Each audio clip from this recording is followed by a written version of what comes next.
Hi, greetings of peace. I'm back. Lourdes Patricia Tolentino Morales, your resource speaker for authentic assessment in FPE 101 for Mindanao State University, General Santos City. And we are now on the second part of our talk and presentation. Please allow me to share my screen so we can proceed.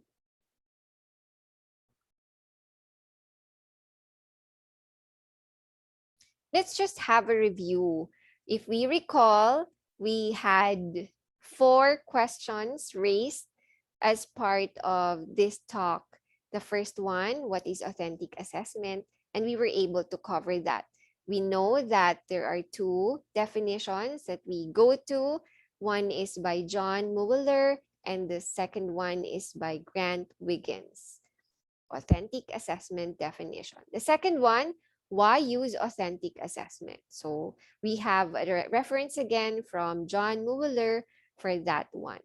And the third one, how is AA different from traditional assessment or TA? So there was a set of comparisons given by John Mueller, and we already had that. It's time to move to our fourth question. How is authentic assessment done, which is the meat of the training for this part? Okay, I hope you have your pen and paper with you so you can take down notes. And I also encourage you to formulate questions or note down questions that run in your mind while the slides are presented or while the talk goes on. Okay, so the question is, how is authentic assessment done? How is it designed? When we talk about authentic assessment, it's necessary to mention the backward design of Wiggins and McTighe that they presented in 2004. It's thinking backwards. Why why is it called the backward design? This is actually a shift in perspective. Before the backward design, um, teachers and educators would simply design in a linear way. So there are the objectives and then the learning experiences. And then if we are just going to look at the curriculum, instruction, and assessment framework. Okay. But for this one, there is another way of working on the planning part, on designing the learning experiences of the students, which will include how the learning process will culminate for them. So there are 3 parts here. The first one is to identify, the second one is to determine, and the third one is to plan. So what do we need to identify first? First, we identify the desired results. These are the knowledge, skills, behavioral changes, also includes the values and attitudes that they need to develop, right? For the second one, after identifying the desired results, that is only when we determine acceptable evidences of learning. So that includes products or and performances. And then eventually, we proceed to the planning phase. What do we plan? The learning experiences, instructions, resources. So instead of what we used to do when, well, we are given the desired results, right? That's usually written by curriculum experts, and then teachers are given that. Sometimes the teachers are also allowed to take part in designing the curriculum. That's very good. That's a very good practice. So that is the first one. Let's look into each part. First, we identify the desired results.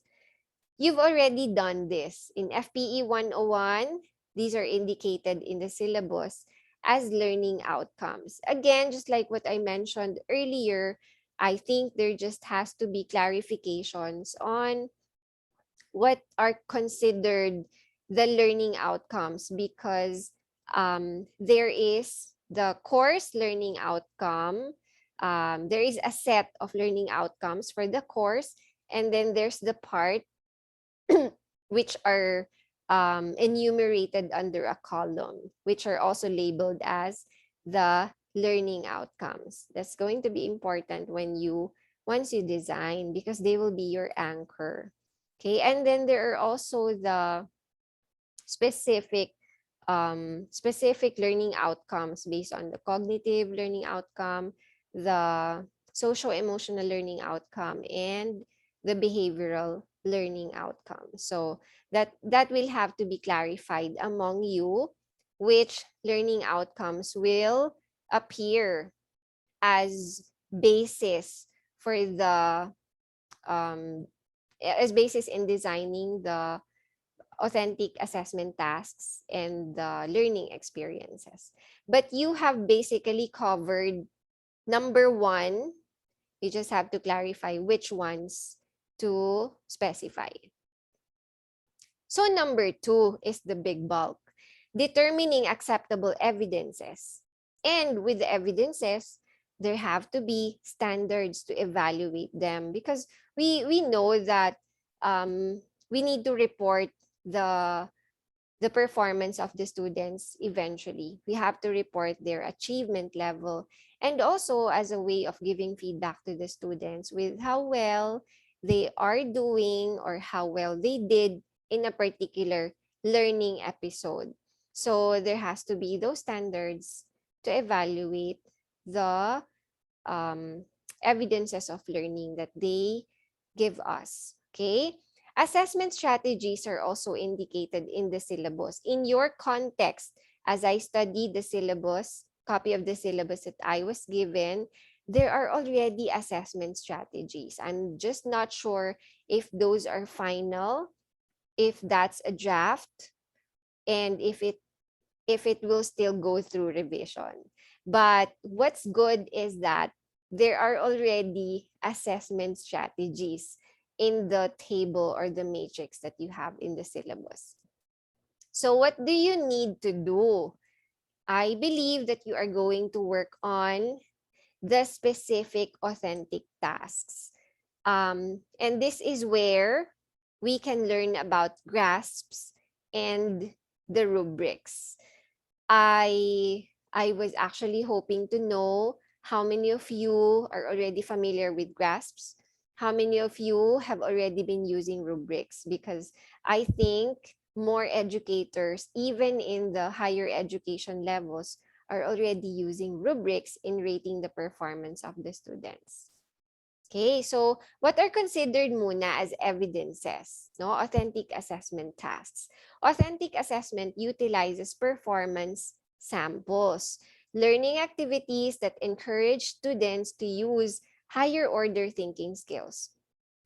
There are so many performance samples, but they can be classified into 5 major types. Okay, the first one, performance assessment. So it can be a report, a demonstration, a speech, a project proposal, a symposium, etc. Number two, this can also be short investigations. But when we as educators design short investigations as an evidence of learning, we have to give the students stimuli. We have to give that to the students, because from there, they will be interpreting, predicting, and explaining. The third one, open response questions. These include a written answer, a drawing, a chart, a table, etc. Fourth one, portfolios, which is among the more popular authentic assessment strategies or tools used in different levels. So it's a compilation of products that document learning. Just a warning though, when we ask students to make their portfolio, we have to use it properly. We don't just ask them to compile compile everything that they have, and then we rate it with numbers. Because portfolios are supposed to represent the journey of the student in the learning process. And when we ask them to make a portfolio, it's also important that we provide them with feedback, because that is where learning can be further on the part of the student. And the fifth one, self-assessment. So self-assessment is very much part of authentic assessment. And if you are teachers who promote metacognitive thinking in class, then you use a lot of this also. It can be in written format or oral format. These are responses to reflective questions. Okay, so there are a lot. If you will also notice, there are common grounds, right? Like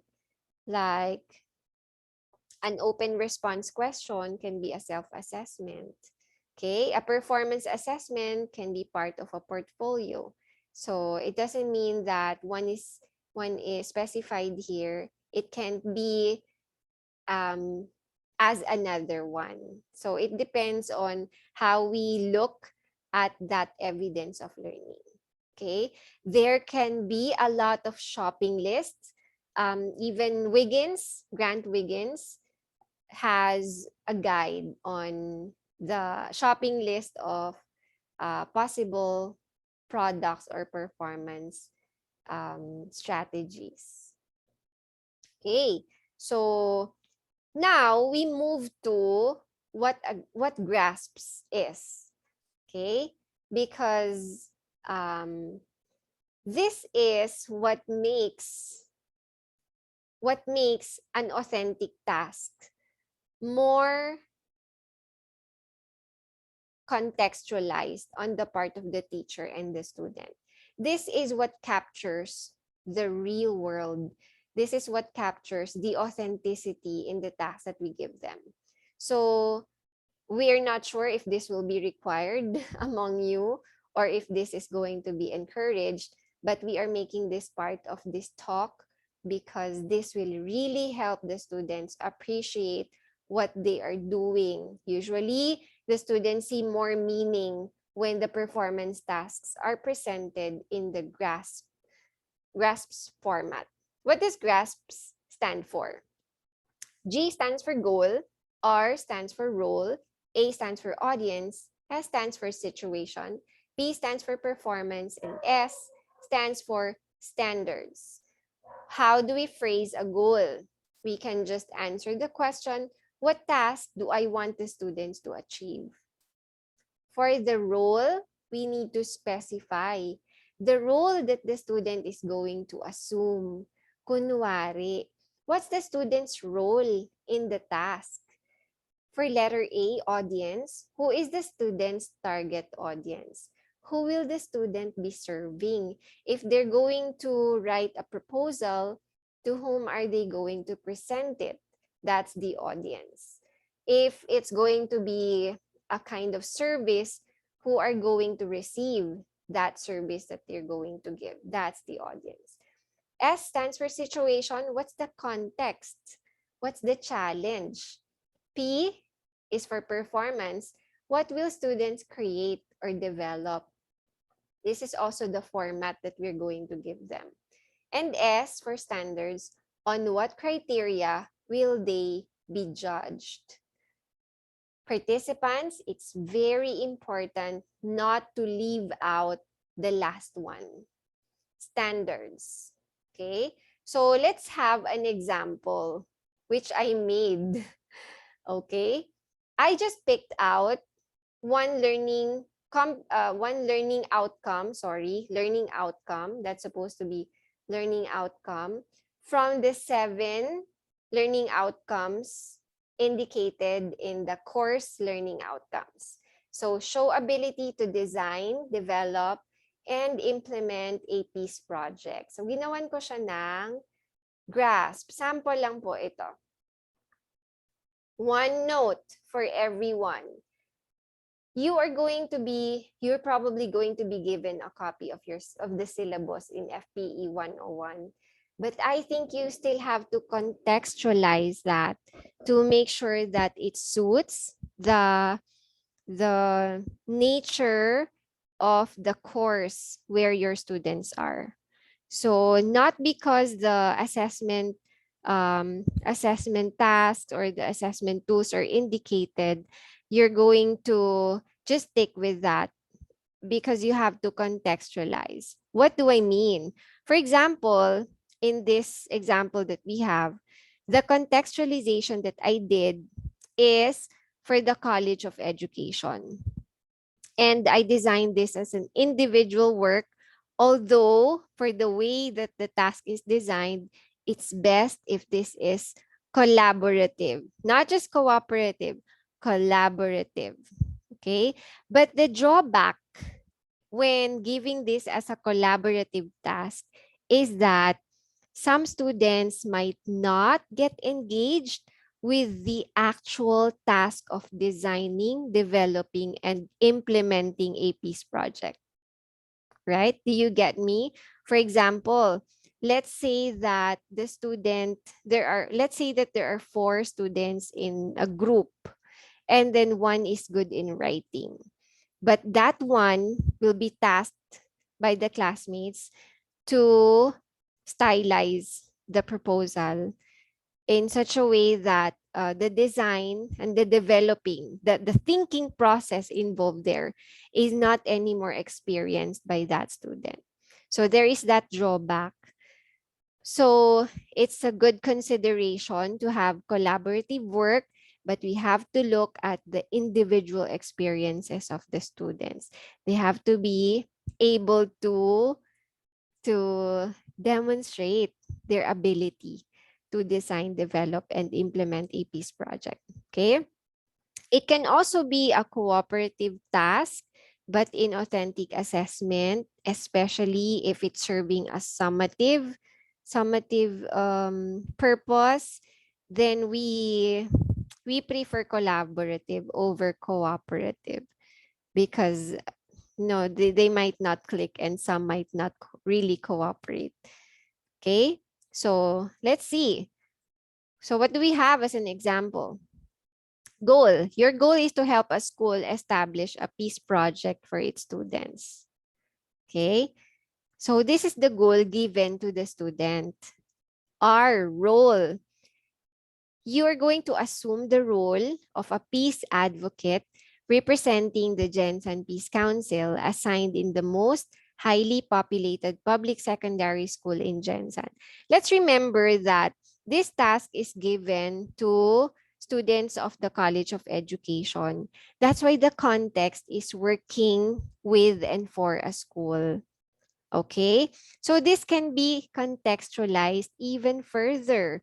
For example, if this is given to elementary majors, general education majors, then this can still be contextualized for elementary, the most highly populated, or maybe a random, or you can even specify a specific name of a public school, elementary school in Gensan. What makes it even more authentic is if we can mention actual offices, actual institutions, actual organizations, even if they are not actually going to be part of that. Do we get that? It can be an assumption, it can be imaginary, but if you want to take it to the next level, MSU is so good at this. And for one, College of Education is very good in collaborating with stakeholders in the community, then that can be done. Okay, for example, if the students are going to be asked to publish a storybook whose theme is about peace. So there can be a recipient too. So that the role of the student will be to be writer of children's storybooks. Okay, so let's go back to our example. Audience, the audience is composed of the administrators of the school because this is going to be a proposal. What's the situation? You have been asked by the council to help the school put up a peace project for its students. So there's an assumption that the Jensen Peace Council is holding a project that helps different schools to have a peace project in its own locality. And P, performance, you need to prepare a written proposal of the peace project that you will design, develop, and implement for the school. So this is where we see the learning outcome. Um, it can actually be mentioned in any of the parts here, but usually this is how they're phrased. You can add more details, you can be as specific as you want to be, but let's remember that there can be further contextualization of the authentic task that we're going to give the student. Okay, so let us recall what this GRASPs stand for. G for goal, R for role, A for audience, S for situation, P for performance, and S, the last one, for standards. Okay, don't worry because there are a lot of guides available online. Just when you're working on the backward design and the authentic assessment and grasps, always look for references from Wiggins and McTighe, especially Grant Wiggins. They have materials, and I am also going to send a file that will help you with this one on how this is phrased. Okay.